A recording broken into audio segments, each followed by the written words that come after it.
The gentleman that I will be introducing is not a stranger to the Charlottesville area. I met him, golly, a couple of years ago. We were in a class together, and the poem that he wrote, I believe it won a prize, and I think he owes me a drink from that still. Yes. Anyway, I have the honor and pleasure to introduce Les Bard.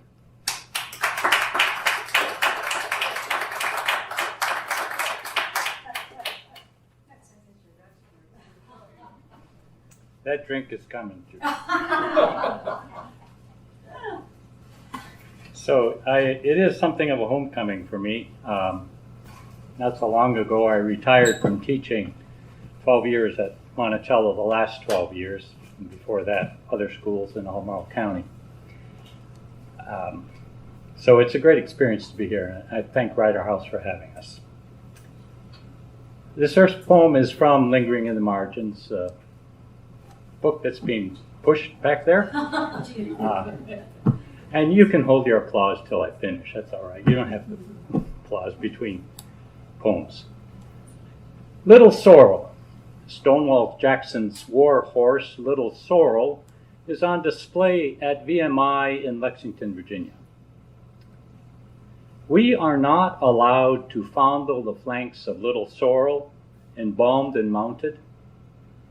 She looks tired, her horse hide worn, encased in glass, untouchable, relegated to the basement of the Virginia Military Institute, safe from the Southern belles who clipped her tail hairs to braid into wristlets and rings, safe from the pawing hands of cadets who once petted her for good luck.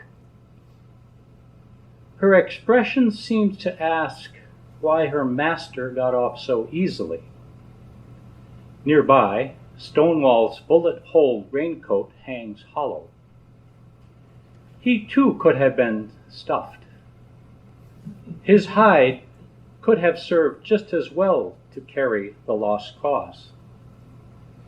Poor Little Sorrel, captured, recaptured, captured again, then returned to the losers' circuit of veteran reunions, shouldering the false fog of memory, left with nothing, an empty carcass, still a slave to her vacant master.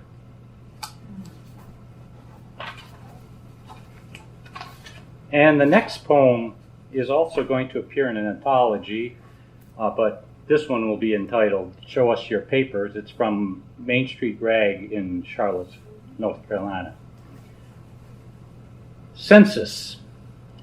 In a dream, I am young, sporting long dreadlocks, pushing a baby stroller, and I am cuckooing for the baby. In the morning mail, I find a census form and an application for an AARP card, a reminder of my real age. I am balding and not as handsome as I was in my dream. I fill out the census stating I am an Algonquin Kickapoo. I like the word Kickapoo.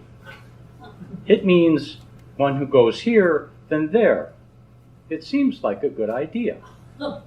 As I remember the day-long curfew that counted the citizens of Bolivia. My passport was snubbed. I was recorded Bolivian.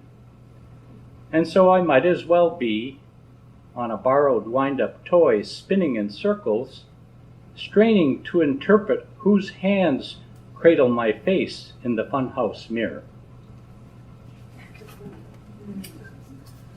And this next one will be appearing in the Tishman Review. Terminal. Is anybody here? I was in a group here in Charlottesville and they helped develop this poem. Terminal. The paper-thin winter skin of crushed garlic clings to your fingers.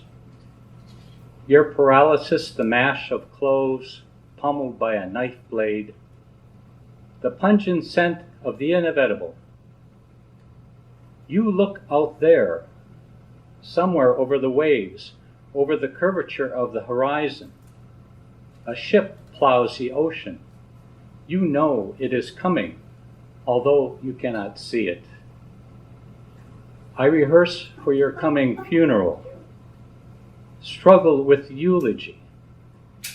Too many words, too few. After the weeping, what are we left with? The weight of your ashes blowing in the wind over Pea Island Refuge. Ashes that whirl and cling to our crackled skin, then float with grace on the North Pond, where they wait for snow geese to come and carry you away. And this last poem is a newer poem. It is called Crimes Committed in My Sleep. I dream we are in a tavern and every kind of gun imaginable hangs from the ceiling. Rifles, pistols, machine guns, more menacing than the blizzard outside breaking the back of Lake Superior.